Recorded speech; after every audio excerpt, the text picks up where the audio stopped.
Mana obat dicari? Karena banyak dari lidah ini kada kawa lagi diobati, makalahi sampai mati. Al bala muwakkalun bil mantik. Daripada mulut inilah maulah terjadinya bala. Nabi kada mau bepandir sembarangan. Nabi tidak mau berbuat sembarangan. Semua perbuatan Nabi ma'ruf, baik. Kadada Nabi itu begagawi nang kada baik, kadada. Makanya kita berpikir hendak menggawi apa, kita pikir akan efeknya ini baik apa kada. Kalau kada baik, jangan dikerjakan. Tirulah Rasulullah. Itu perkara yang kecil tapi sulit diamalkan. Contoh, knalpot blong. Itu contoh kecil ya. Knalpot blong. Standar dari pabrik bagus. Diganti pakai nang blong.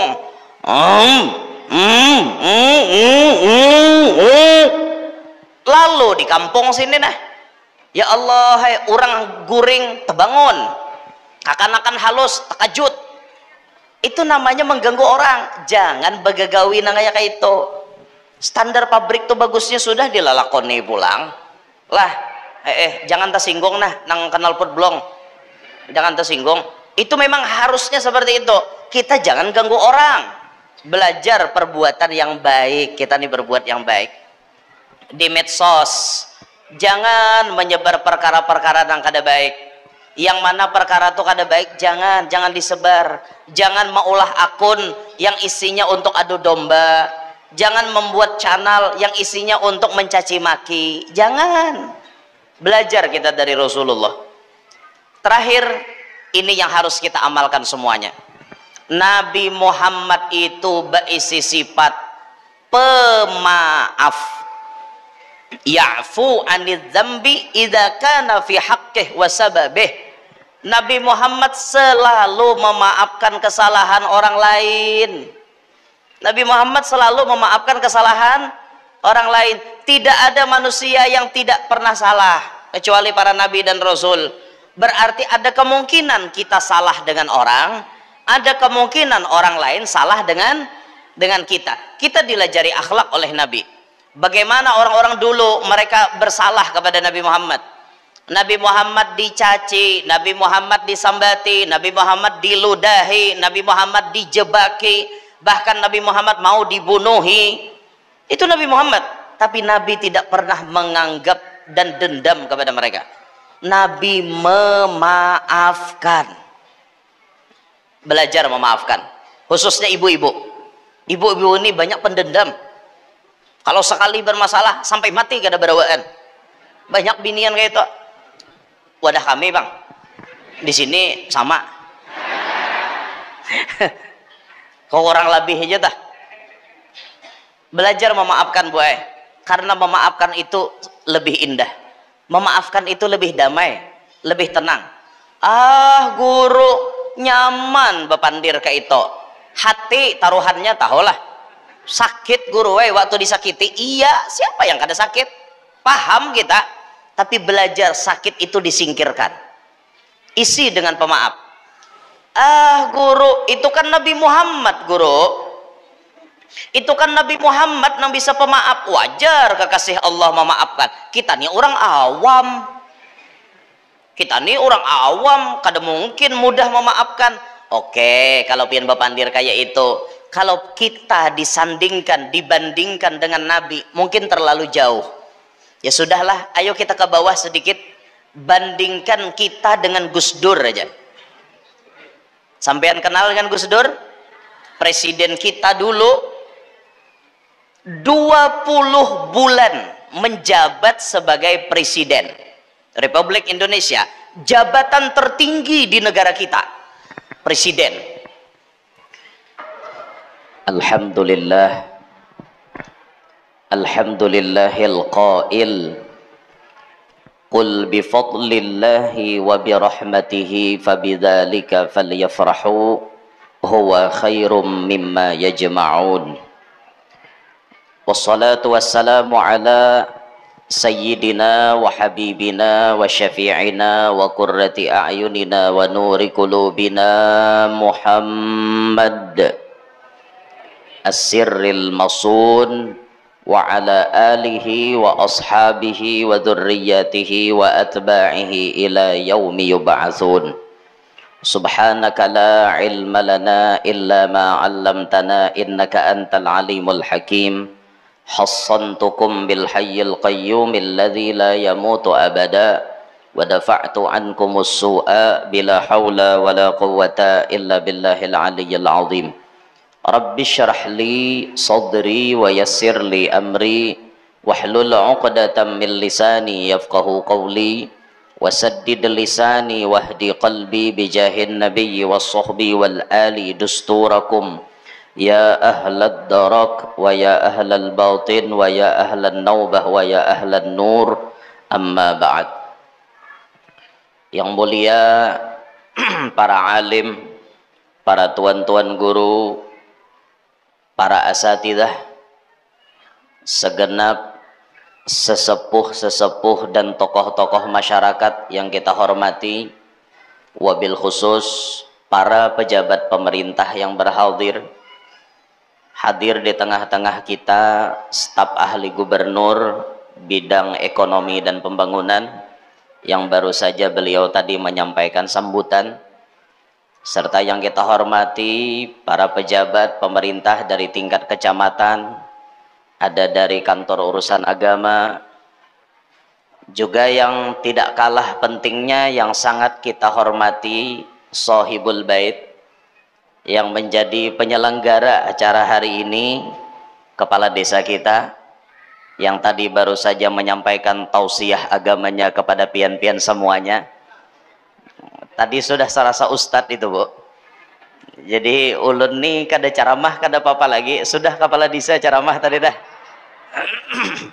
Masya Allah, luar biasa Seden. Serta yang ulun banggakan pian-pian semuanya, hadirin wal hadirat jamaah perayaan Maulidir Rasul, yang mudah-mudahan semuanya yang hadir ada di sini mendapat dari Allah. Mudah-mudahan berkah maulid ini dosa-dosa kita diampuni Allah. Semua hajat-hajat kita dipercepat terkabulnya oleh Allah. Serta semoga kita dihindarkan dari musibah dan mara bahaya. Berkat maulid yang kita laksanakan hari ini, semoga kita, keturunan kita semuanya dicatat sebagai orang yang selamat dunia sampai akhirat. Amin Allahumma amin. Alhamdulillah kembali ulun bisa berhadir ada di tempat ini, ujar kepala desa tadi yang kedua kali. Dulu pernah acara pengantenan di situ kah toh? Jauh, tapi satu desa Mas Emun. Nah, yang ulun di prank pakai bahasa Jawa semua kemarin. MC-nya wong Jawa, sambutannya bahasa Jawa. Aku mboten ngertos. Nganga ulun hari itu. Hadang aja ulun balas pian. Ceramah ulun hantam bahasa kalua. Apa buhan Jogja nganga buhan Jogjanya, namun buhan kolam kiri sini paham buhan Jogja nang datangan jadi keluarganya pengantin tuh nganga kada paham lagi. Alhamdulillah hari ini bisa kembali silaturahim kepada bubuhan pian. Maksud dan tujuan kita hadir ada di tempat ini selalu ulun ulang-ulang, di mana tempat ulun ceramah selama bulan Maulid. Maksud dan tujuan kita berhadir pertama dan utama ingin menjadi bagian orang yang mengamalkan isi firman Allah yang ulun baca di awal muqaddimah tadi. Isi firman tersebut menyuruh kita untuk bergembira dengan Nabi Muhammad. Bunyi ayat itu, qul bifadlillahi wa birahmatihi fabidzalika falyafrahu. Katakanlah wahai Muhammad, dengan karunia Allah, dengan rahmat Allah, hendaklah kalian bergembira. Tidak ada rahmat Allah yang paling besar, karunia Allah yang paling mahal harganya selain daripada wujudnya Nabi Muhammad. Dan saat kita gembira dengan Nabi Muhammad itu, Bapak Ibu, di situ membedakan antara kita dengan iblis. Sebab saat lahirnya Nabi Muhammad itu seluruh alam bergembira. Mau langit saisi-isinya, mau bumi saisi-isinya, sedoyo gembira dengan Nabi Muhammad. Semuanya gembira dengan Nabi Muhammad tanpa terkecuali, mau binatang, mau tumbuhan, mau langit, mau apa, semuanya gembira. Hanya ada satu ciptaan Tuhan yang tidak gembira dengan lahirnya Nabi Muhammad, iblis. Oleh karenanya, kalau kita hari ini bergembira dengan Nabi Muhammad, berarti kita beda dengan iblis. Kalau ternyata ada di antara kita yang tidak senang dengan lahirnya Nabi, diistilahkan bahasa Arabnya maulidnya Nabi, mauludnya Nabi, ada yang tidak senang, berarti dia mirip dengan apa pembuatan? Mirip dengan iblis, fotokopiannya. Nah, maka dari itu hari ini kita kumpul di sini senang, gembira, himong, arai. Itu bahasa Kalwa. Bahasa Jawa ini apa? Gembira ini apa? Bingah. Bingah. Bunga. Apalagi di sana juga banyak. Bunga. Bunga kayak. Bunga. Aduh. Ada kawadah ilat orang Banjar ini karas. Intinya gembira dengan Nabi Muhammad hari ini. Nah, tujuan kita gembira, kita ingin mengamalkan isi ayat itu tadi, satu. Yang kedua, supaya kita berbeda dengan iblis. Nah, yang ketiga, tujuan kita bergembira dengan Nabi Muhammad supaya dibalas balik oleh Nabi Muhammad.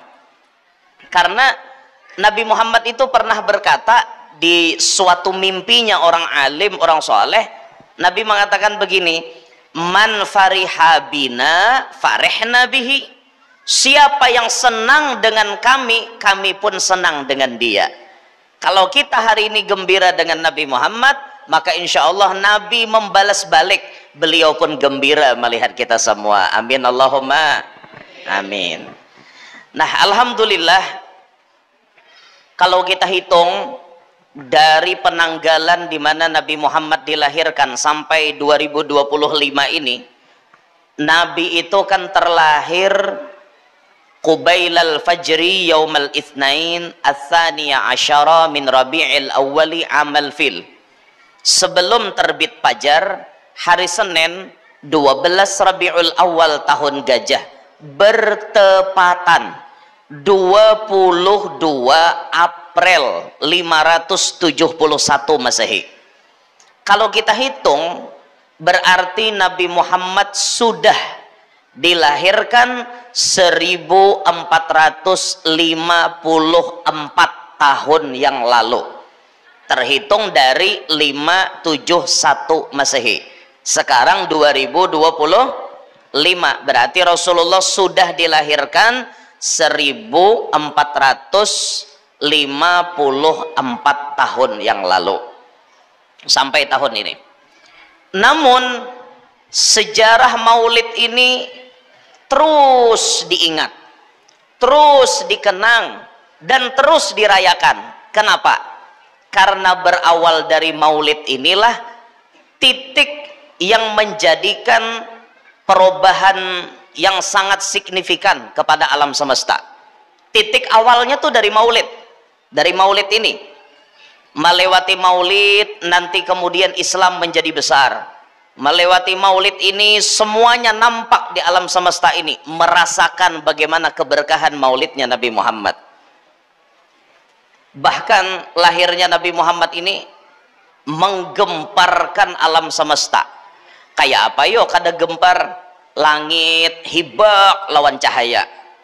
Wamtala'atis samawatu anwara. Langit hibak lawan cahaya, tarang benar malam itu. Habis itu binatang-binatang bepandiran dengan bahasa nang kawa dipaham manusia.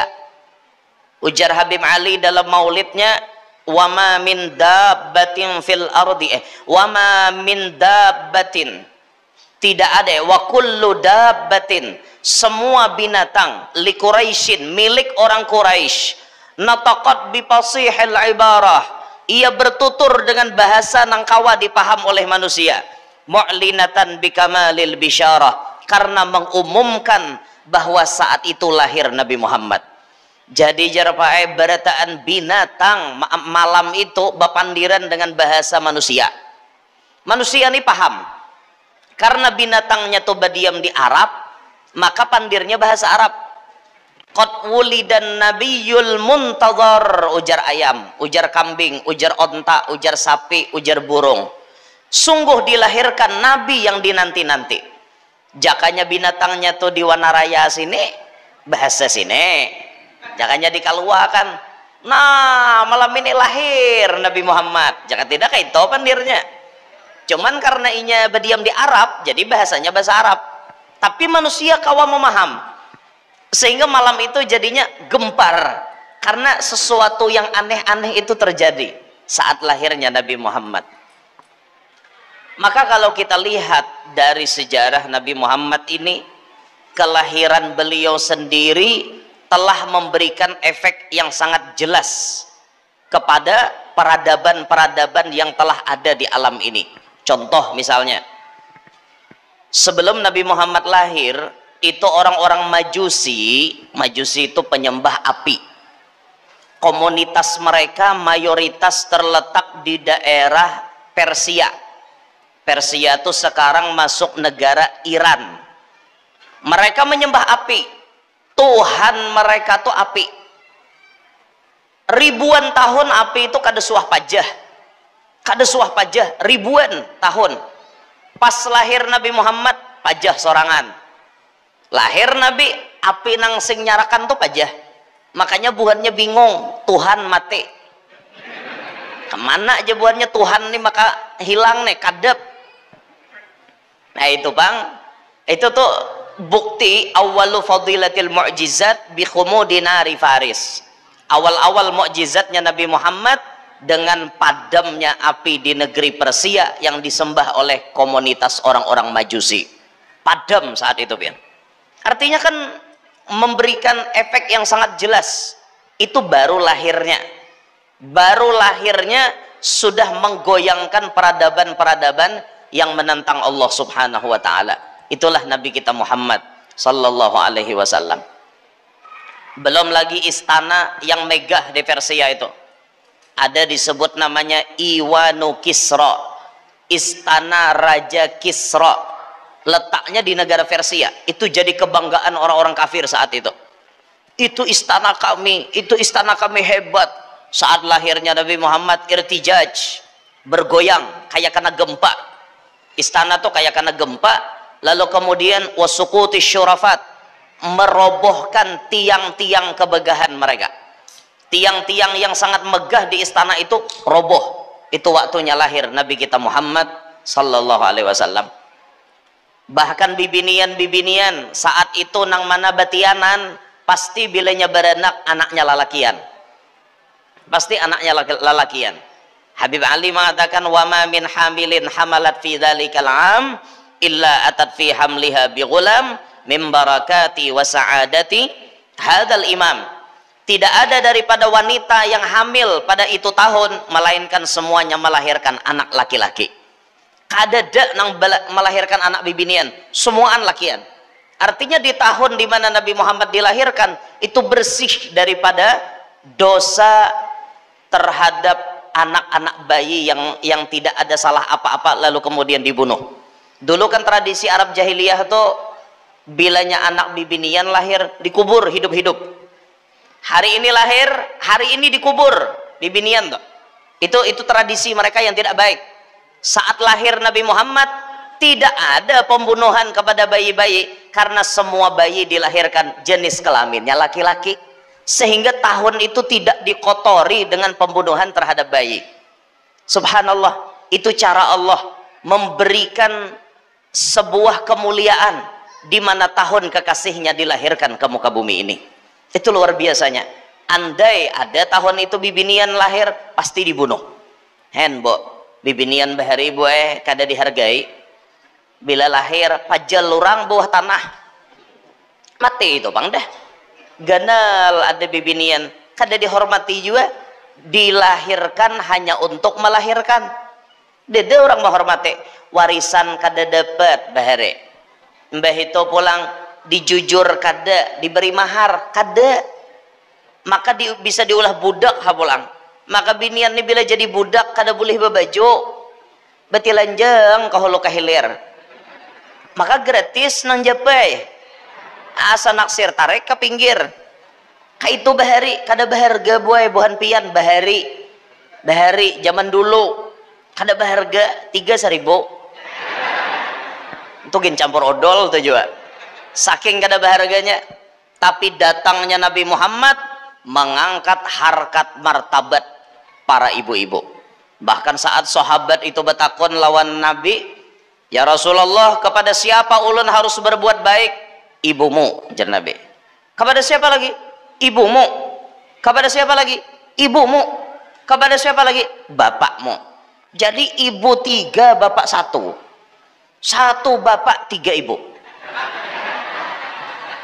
Enggak, napa enggak? Itu penafsiran hadis yang ngawur itu. ibumu bapakmu, ibu telu bapak siji nggih. 1 bapak ibunya 3, jadi sikok bagi 3. Kata orang Palembang sikok bagi 3 itu. 1 gitu. Ndak, maksudnya derajatnya si bibinian lebih tinggi daripada lalakian ketika inya menjadi seorang ibu. Ibumu baru bapakmu, karena anak itu lebih banyak butuh ibunya daripada bapaknya. Pengaruh ibunya itu lebih banyak. Oleh karenanya laki-laki bila hendak mencari bini wajib memperhatikan kepada siapa kita akan meletakkan benih-benih kita. Sebab yang paling banyak mempengaruhi anak kita tuh mamanya. Mamanya itu, kalau mamanya ahli TikTok, anaknya raja TikTok. Madrasatul ula. Mama itu madrasah pertama untuk anaknya. Kalau mamanya pamamayan, anaknya kukurang lebih. Pamamayan, panyambatan, panyinggungan, panimburuan. Umanya apa pamamayan? Kukurang tambah lah. Itu tak biasanya kayak itu tak kada jauh pada umanya. Cuma bisa juga gennya tuh lebih banyak abahnya, bisa juga, tergantung lah. Intinya untuk mencari pasangan, cari yang terbaik akhlaknya, agamanya, karena itu sangat penting dalam hidup ini. Salah satu yang menyebabkan kita bahagia itu kan ada 3 ini sebagian, walaupun banyak yang lebih lagi kan tanda-tanda bahagia. 1, orang bahagia itu perlu duit, iya kah? Walaupun duit itu tidak menjamin kebahagiaan. Buktinya banyak orang sugih yang masih galau, yang masih tantrum pikirannya. Duitnya banyak tapi pikirannya nggak tenang, banyak. Tapi yang kita lihat kebanyakan orang mau bahagia itu lewat duit. Kalau ada duit aja bawaannya beda. Kalau kada ada duit itu botol disipak-sipak di jalan. Tanah orang diukur, mau ukur tanah seakan tanah seorang. Tapi kalau sudah bawaannya berduit itu senyumnya lain, lingkangan jalannya lain juga. Orang kami beinggang jalan, iinggangan jalan tuh lain. Inya berduit, muha ceria, inya berduit. Tapi coba amunnya kada berduit pian, masam bawaannya muha, merangut, inya kada berduit. Nah, oleh karenanya melewati maulid ini patut kiranya ulun sampaikan supaya kita nyaman banyak bisi duit, atau cukup aja dah, harus usah banyak, yang penting cukup.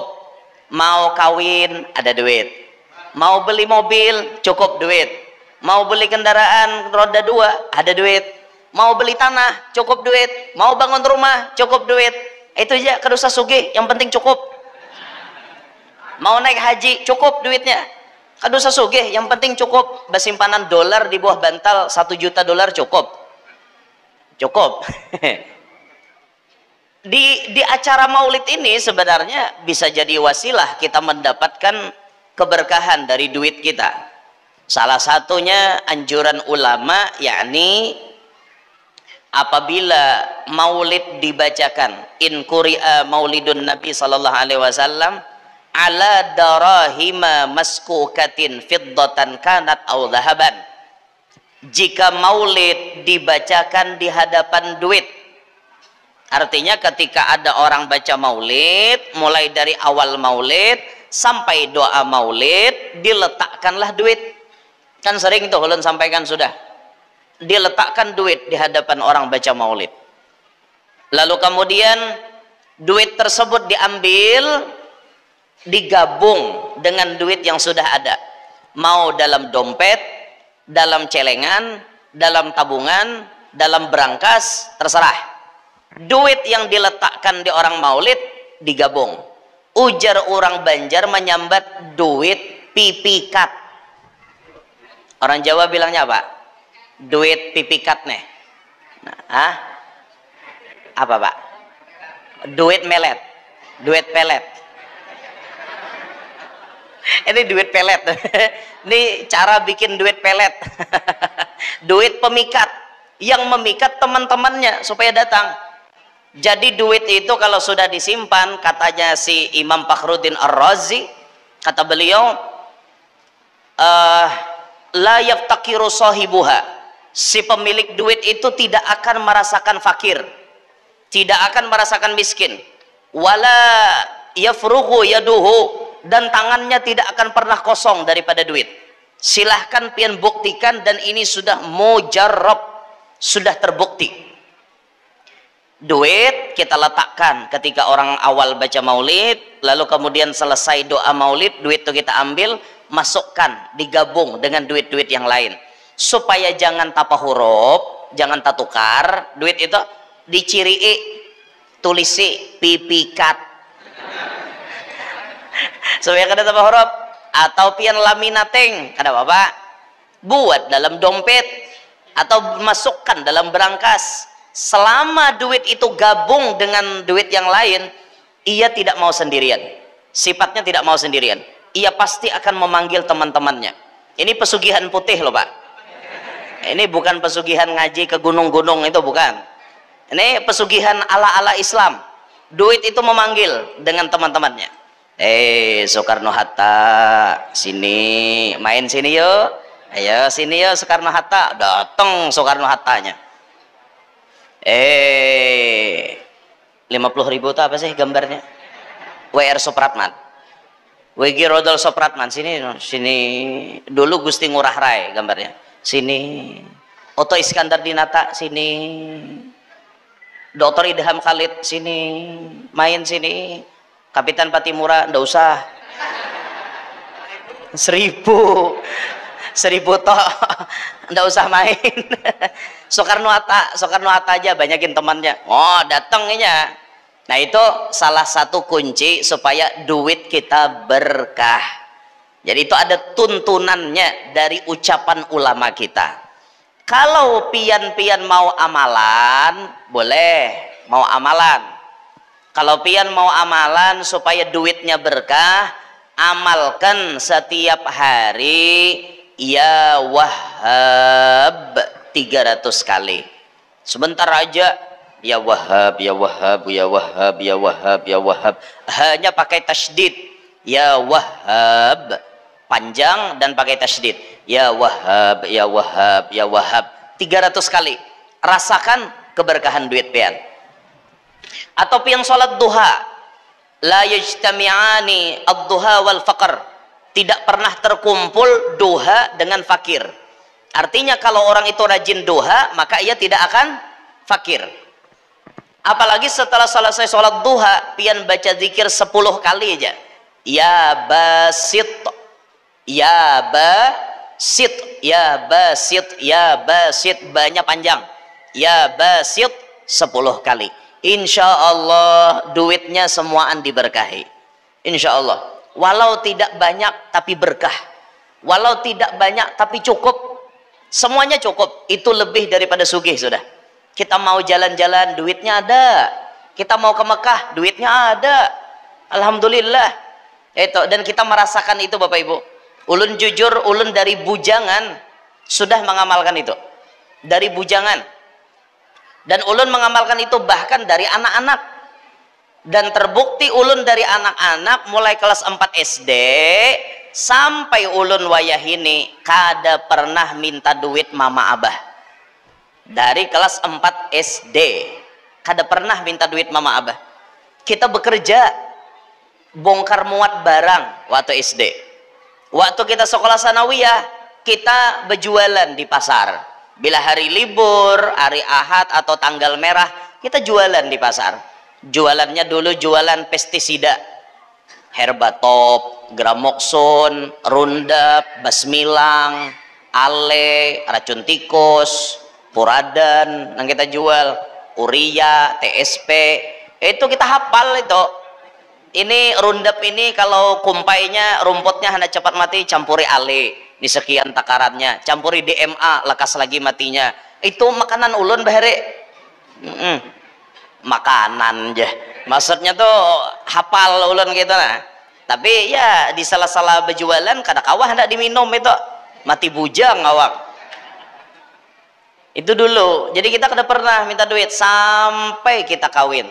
Kawin pun kita memberikan mahar kepada biniannya itu duit kita. Habis itu sampai wayah ini kita tetap kada bisa minta duit mama abah, malah kita na memberi isidin. Napa lagi mah pian hendak baik iakan rumahku jesiden, sudah ulahakan.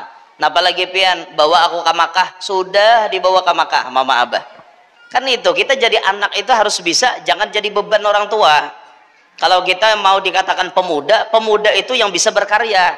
Laisal fata man yaqulu kana abi walakinnal fata man yaqulu hanadha. Tidaklah seorang pemuda itu yang mengatakan itu bapakku, itu ibuku, itu kakekku, itu datukku, itu mbahku, itu mbahti, itu engkong.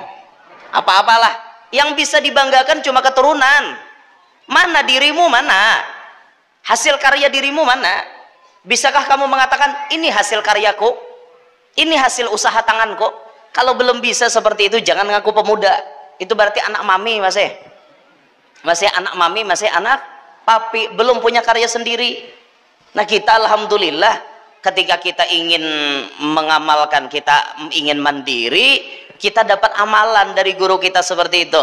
Maka duit tadi kita letakkan di hadapan orang maulid. Nah itu keberkahannya. Insya Allah pian rasakan aja. Insya Allah hidup ini berduit aja. Insya Allah. Nah, itu kan modal bahagia. Lalu berikutnya modal bahagia itu punya anak yang soleh, punya anak yang baik. Coba bayangkan bapak-bapak kalau punya anak kelakuannya kada baik, kayak apa yo rasanya yo? Sakit hati biar duit banyak tapi anak nakal banget. Mamanya di smackdown, neneknya dijebaknya pakai lem tikus, abahnya ketika sakit mata, ambilkan nak obat sakit mata. Yang mana abah warnanya? Yang warna oranye. Iya, sekali abahnya memakaikan mata abahnya kada kau dibuka lagi karena lem Alteco. Itu kan bisi anak nakal. Naudzubillah min dzalik. Kada pacang bahagia itu. Maka kalau pian hendak anak itu sukses, hendak anak itu jangan nakal, mulai dari memilih bibitnya, mulai dari memilih pasangannya. Mamanya tuh siapa, itu menentukan anak pian. Baru nanti pengaruh pendidikan, baru nanti didoakan. Sering-sering anak dipegang bagian kepala belakangnya, bacakan apa? Inna anzalnahu fi lailatul qadar sampai habis. Insya Allah anaknya soleh. Kemudian yang ketiga, kalau orang mau bahagia itu punya pasangan yang soleh soleha, pasangannya baik, lakinya baik, bininya baik, insya Allah bahagia. Ibu-ibu jangan sampai bepandir kayak ini nah. Kami guru sebagaimana imam kayak itulah kami jadi makmum. Itu kata-kata perlu diberi penjelasan. Tidak semua imam boleh diikuti. Kalau laki pian jadi imam tapi inya bekantut, itu pian umpati lah tetaplah. Kada boleh karena dalam fikih batal bila mengumpati itu.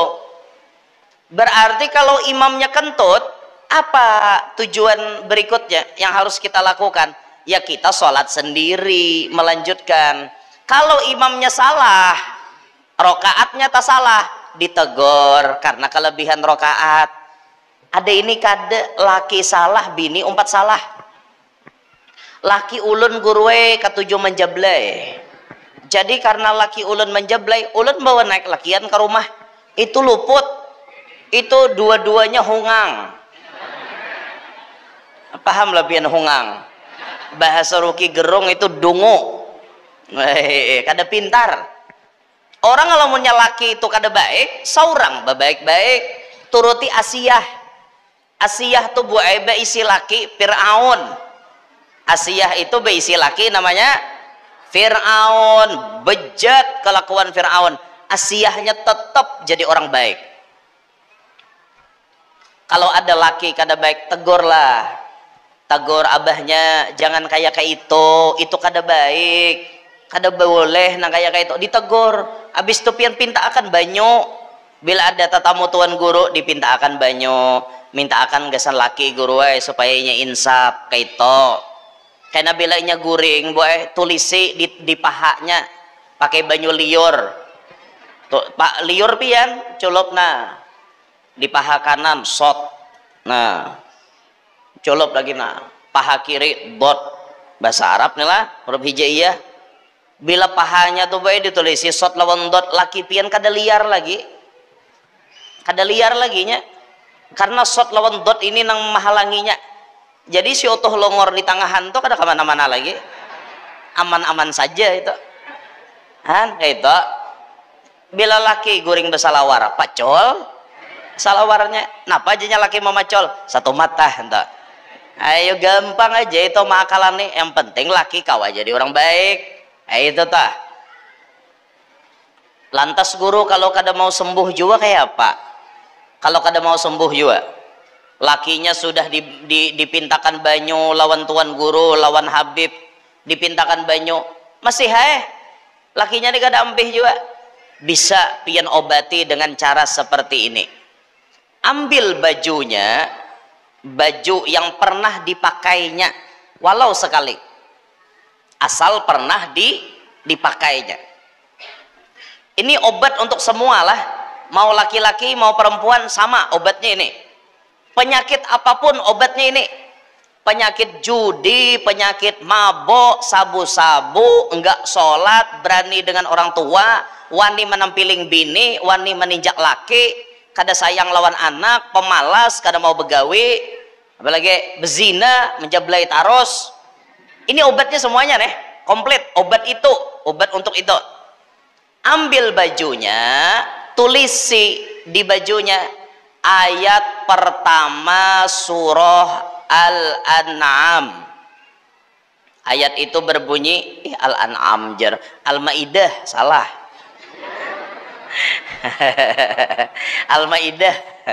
Ayat itu berbunyi ya ayyuhalladzina amanu awfu bil 'uqud uhillat lakum bahimatul an'ami illa ma yutla alaikum ghayra muhillis saidi wa antum hurum innallaha yaf'alu ma yurid.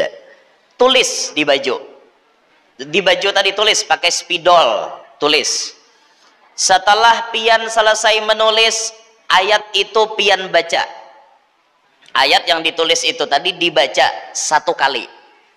Setelah itu pian baca doa berikut ini, Allahumma bihaqqi hadhil ayati umhuzzina wazzayigh wal maisir wasyurbal khamri.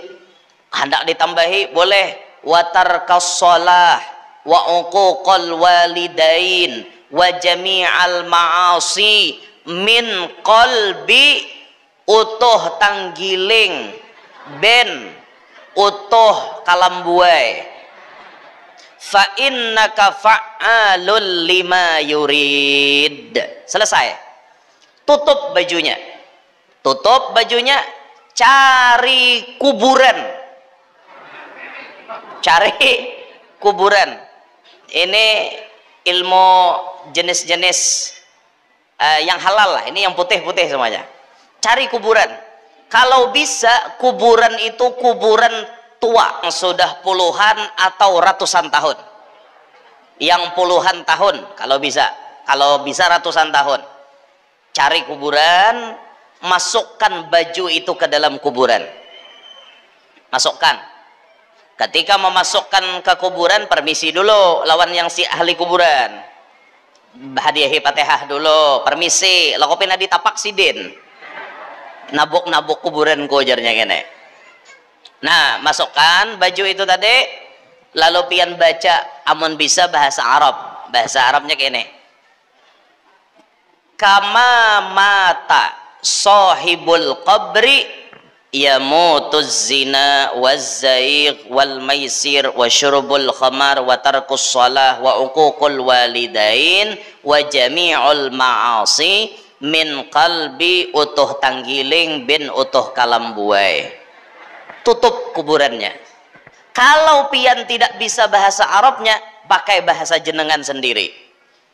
Ya Allah, sebagaimana yang dalam kubur ini sudah mati, maka matikan jua penyakit zina, matikan jua main judinya, matikan jua maboknya, matikan jua apapun penyakitnya, sebut aja keluhannya tuh, sebut sendiri di situ.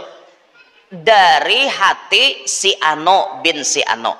Tutup pandangan batin kita, sebagaimana nang di kuburan ini mati, maka kelakuannya pun ikut mati juga. Paham napa mboten?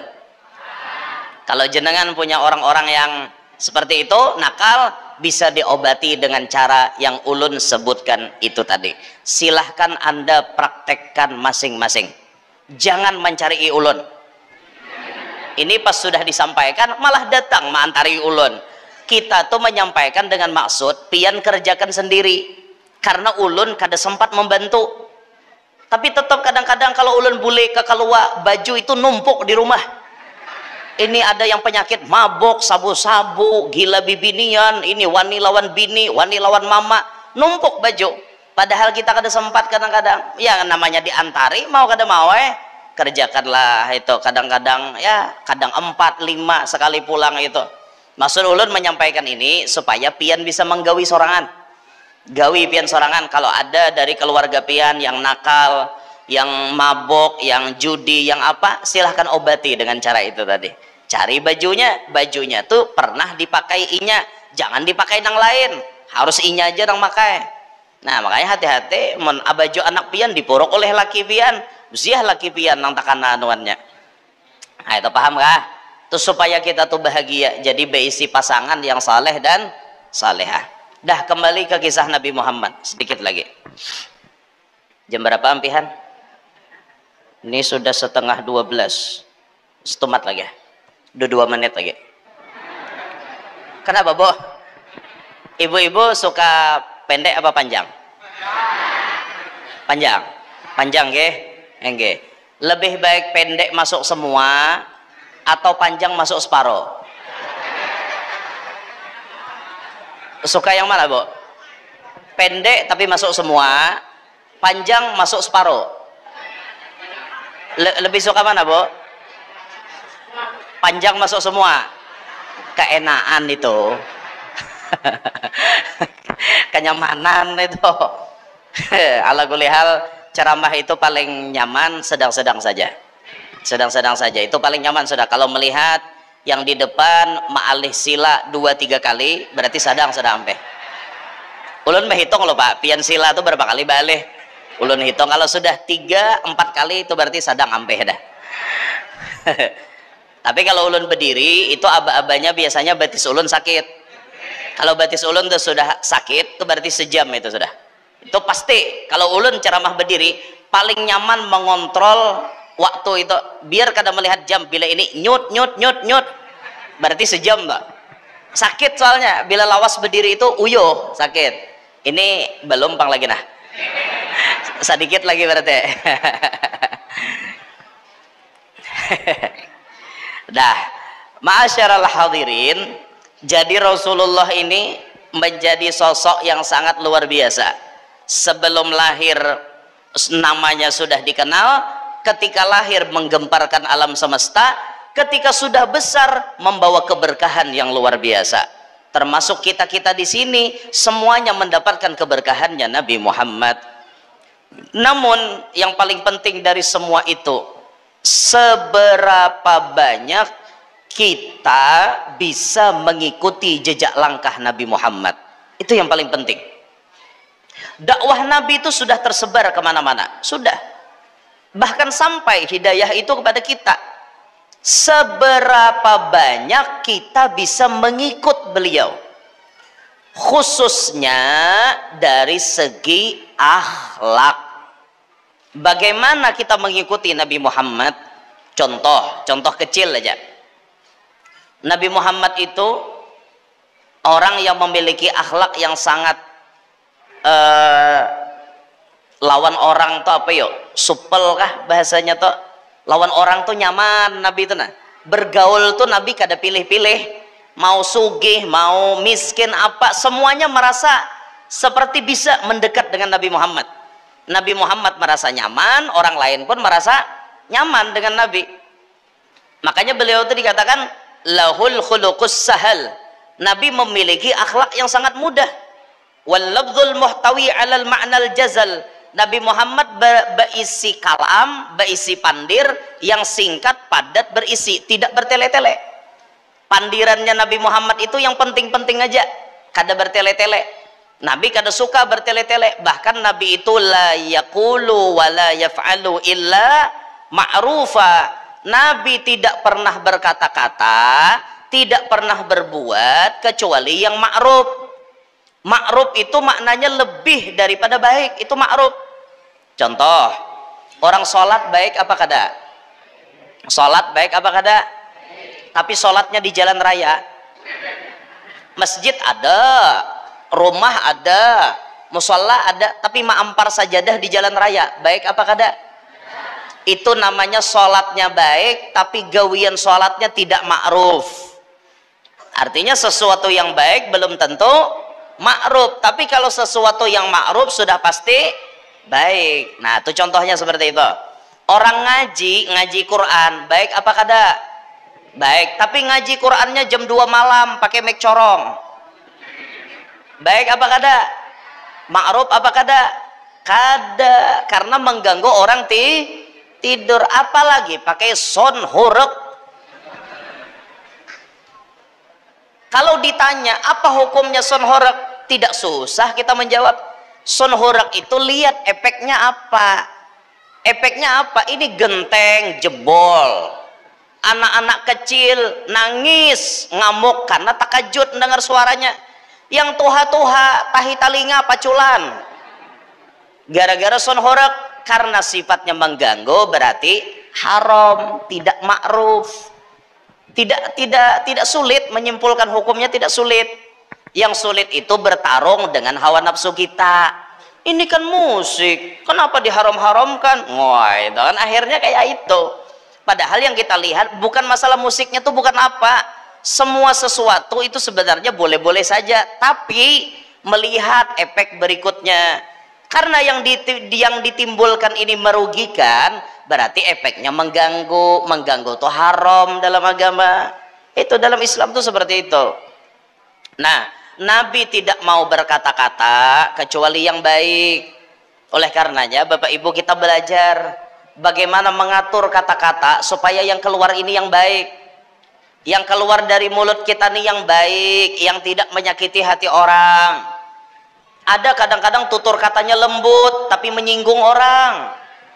Ada kadang-kadang nadanya kasar tapi isinya baik, kada apa-apa. Maka kita belajar jangan sampai mulut kita menyakiti orang, mendustai, menggibah, memfitnah, mencaci maki, menyebar berita hoax dan lain-lain sebagainya. Itu dosa di lidah kita. Hati-hati itu, lidah ini tidak bertulang. Ada pepatah mengatakan kalau pedang melukai tubuh masih ada harapan untuk sembuh, tapi kalau lidah melukai hati hendak kemana obat dicari. Karena banyak dari lidah ini kada kawa lagi diobati, bakalahi sampai mati. Al bala muwakkalun bil mantik, daripada mulut inilah maulah terjadinya bala. Nabi kada mau bepandir sembarangan. Nabi tidak mau berbuat sembarangan. Semua perbuatan Nabi ma'ruf, baik. Kadada Nabi itu begagawi nang kada baik, kadada. Makanya kita berpikir hendak menggawi apa, kita pikir akan efeknya ini baik apa kada. Kalau kada baik, jangan dikerjakan. Tirulah Rasulullah. Itu perkara yang kecil tapi sulit diamalkan. Contoh, knalpot blong. Itu contoh kecil ya. Knalpot blong. Standar dari pabrik bagus. Diganti pakai nang blong.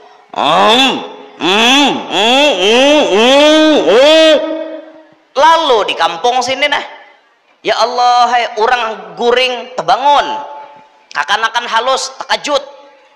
Itu namanya mengganggu orang. Jangan begagawi nang kayak itu. Standar pabrik tuh bagusnya sudah dilalakoni pulang lah. Jangan tersinggung nah nang knalpot blong, jangan tersinggung. Itu memang harusnya seperti itu. Kita jangan ganggu orang. Belajar perbuatan yang baik. Kita nih berbuat yang baik di medsos. Jangan menyebar perkara-perkara yang kada baik. Yang mana perkara itu kada baik, jangan disebar. Jangan maulah akun yang isinya untuk adu domba. Jangan membuat channel yang isinya untuk mencaci maki. Jangan. Belajar kita dari Rasulullah. Terakhir, ini yang harus kita amalkan semuanya. Nabi Muhammad itu berisi sifat pemaaf. Ya'fu anidz dzambi idza kana fi haqqih wa sababih. Nabi Muhammad selalu memaafkan kesalahan orang lain. Nabi Muhammad selalu memaafkan kesalahan orang lain. Tidak ada manusia yang tidak pernah salah kecuali para nabi dan rasul. Berarti ada kemungkinan kita salah dengan orang, ada kemungkinan orang lain salah dengan kita. Kita dilajari akhlak oleh Nabi. Bagaimana orang-orang dulu mereka bersalah kepada Nabi Muhammad. Nabi Muhammad dicaci, Nabi Muhammad disambati, Nabi Muhammad diludahi, Nabi Muhammad dijebaki, bahkan Nabi Muhammad mau dibunuhi. Itu Nabi Muhammad. Tapi Nabi tidak pernah menganggap dan dendam kepada mereka. Nabi memaafkan. Belajar memaafkan, khususnya ibu-ibu. Ibu-ibu ini banyak pendendam. Kalau sekali bermasalah sampai mati kada berawaan. Banyak binian kayak itu. Wadah kami bang, di sini sama. Kau orang lebih aja dah. Belajar memaafkan boy, karena memaafkan itu lebih indah. Memaafkan itu lebih damai, lebih tenang. Guru nyaman bepandir ke itu. Hati taruhannya tahulah. Sakit guru waktu disakiti. Iya, siapa yang kada sakit? Paham kita. Tapi belajar sakit itu disingkirkan. Isi dengan pemaaf. Guru, itu kan Nabi Muhammad guru. Itu kan Nabi Muhammad yang bisa pemaaf. Wajar kekasih Allah memaafkan. Kita nih orang awam. Kita nih orang awam, kada mungkin mudah memaafkan. Oke, kalau pian bapandir kayak itu, kalau kita disandingkan, dibandingkan dengan Nabi, mungkin terlalu jauh. Ya sudahlah, ayo kita ke bawah sedikit. Bandingkan kita dengan Gus Dur aja. Sampean kenal dengan Gus Dur? Presiden kita dulu 20 bulan menjabat sebagai presiden Republik Indonesia, jabatan tertinggi di negara kita, presiden. Tapi beliau dilengserkan oleh orang yang tak senang dengan perpolitikan beliau. Dilengserkanlah oleh inisial A dan M. Ini tokohnya yang paling melengserkan Gus Dur. Artinya Gus Dur dizolimi, jabatan yang paling tinggi dihilangkan. Gus Dur jadi rakyat biasa, tidak lagi jadi presiden. Kita lihat reaksi Gus Dur ketika Kik Andi mau wawancarai Gus Dur. Gus, sampean lupa? Apakah sampean melupakan kejadian yang Anda waktu dilengserkan itu? Lupa sih tidak, kata Gus Dur. Lupa tidak. Tapi Anda memaafkan. Iya, saya memaafkan. Anda tidak marah. Ngapain saya marah? Itu kan simple jawabannya Gus Dur. Gus Dur itu bukan nabi, Bapak Ibu. Gus Dur itu bukan nabi, orang kaya kita. Kok bisa Gus Dur punya sifat pemaaf? Kalau beliau bisa, kenapa kita kada? Apa sih yang kita taruhkan? Jabatan presiden aja Gus Dur bisa memaafkan, ketika beliau dilengserkan, kita jadi apa? Jadi pembakal. Jadi RT, lengser. Jadi ketua masjid, lengser. Apa sih jabatan kita? Kan tidak setinggi jabatan Gus Dur. Gus Dur yang jabatan paling tinggi aja bisa memaafkan, kenapa kita tidak?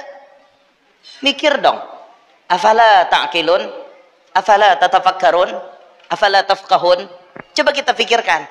Gus Dur bisa kayak itu, kenapa aku kada? Ayolah, aku harus nuruti Nabi Muhammad. Aku harus meniru Gus Dur yang Gus Dur meniru Nabi Muhammad. Kayak itu. Paham napa mboten? Paham nggih? Harus belajar dari sekarang memaafkan. Belajar. Walaupun kita tidak melupakan kejadian, kita ingat fulan menyakiti kita, fulan menyakiti kita, tapi kita berusaha, aku maafkan kesalahannya. Setiap mau tidur kita doakan, ya Allah, ampunilah segala dosa-dosa orang yang tersalah kepadaku. Lakas jadi wali pian kawa kayak itu. Ada kita nih kade Bang Le, kayak kita nih, ya Allah, inya nyakiti aku ya Allah, kawa mati wah ini juga.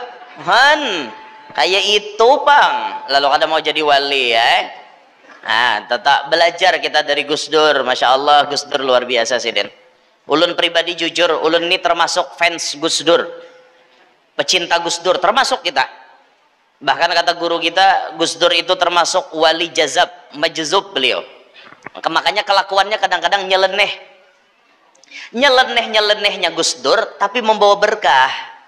Lihat waktu beliau dilengserkan jadi presiden, itu keluar dari istana pakai celana pendek, pakai baju kaos. Protes masyarakat. Termasuk kita pun dulu termasuk yang protes. Kok kiai seperti ini? Kan aneh gitu nah. Tapi ternyata pakaian itu membuat dingin dan tidak terjadi perang saudara. Andai Gus Dur tetap memakai baju dinas kepresidenan, artinya Gus Dur tidak terima dilengserkan jadi presiden. Beliau beri komando, hancur itu gedung MPR loh. Tapi hari itu Gus Dur melambaikan tangan, baju kaos, celana pendek. Lambaian tangan Gus Dur mendinginkan suasana pasukan berani mati saat itu. Pasukan berani mati itu berangkat dari Surabaya dan lain-lain. Oh, banyak jutaan itu. Gus Dur melambaikan tangan. Artinya sudah, berdamailah dengan keadaan. Aku saja menerima, kenapa kalian tidak? Akhirnya semuanya diam. Semuanya tidak protes. Sampai Gus Dur kemudian betul-betul jadi rakyat biasa. Kan ada sarik sih Den. Gus Dur itu paling simpel dalam menghadapi hidup. Masalah ini kata Gus Dur di dunia cuma ada dua. Satu, ada masalah yang bisa diselesaikan. Kalau masalah bisa diselesaikan, tidak perlu dipikirkan. Itu satu. Yang kedua, ada masalah yang tidak bisa diselesaikan. Kalau tidak bisa diselesaikan, jangan dipikirkan, kata Gus Dur. Gitu aja kok repot. Itu panderan orang tasawuf kelas tinggi.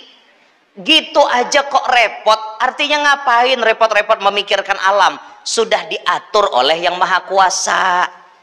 Itu pandiran Gus Dur. Tapi orang alim seperti beliau yang bisa mengamalkan. Kita ini wawayahan.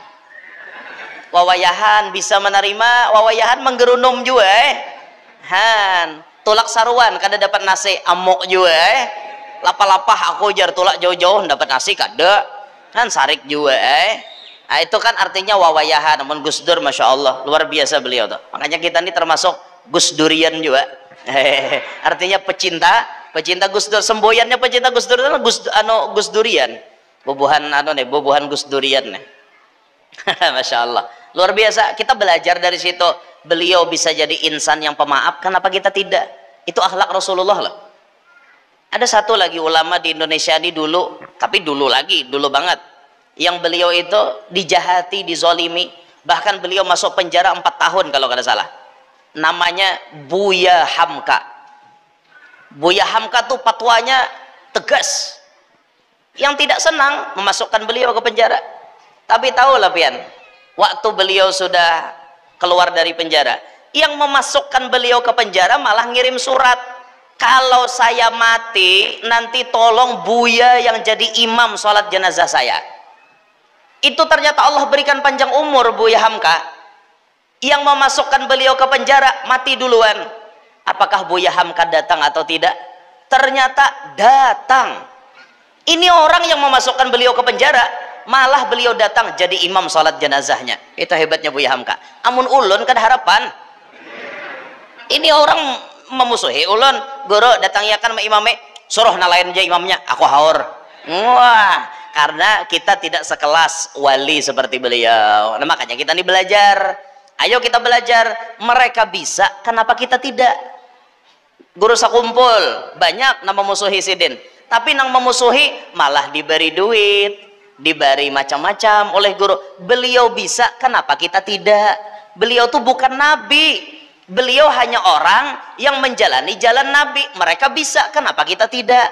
Nah itu, jadi hasil hari ini pertemuan kita, renungkanlah, berusahalah, seberapa banyak sih aku sudah meneladani nabi, seberapa banyak aku sudah bisa mengumpati jejak langkah nabi.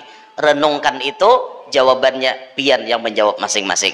Itu kira-kira yang ulun sampaikan. Terima kasih atas segala kepercayaan dan perhatian. Di depan sana, di bawah tarup, ulun ada membawa poster di depan sana yang duitnya kami gunakan untuk operasional dakwah kami. Kalau jenengan berkenan membeli, itu di depan situ ada anak buah ulun di bawah tarup berjualan, silahkan jenengan mampir ke situ. Nah, ulun terima kasih kepada para panitia yang mempercayakan hari ini kepada ulun. Mudah-mudahan kita semua Allah berikan panjang umur, sehat afiat, qabul hajat, hidup berberkat, anak cucu salihin salihat, semuanya kita bahagia dunia dan selamat dunia, selamat akhirat. Amin Allahumma amin. Minta maaf kalau ada salah, ada khilaf. Hadza minni wa lakum minkum. Wassalamualaikum warahmatullahi wabarakatuh.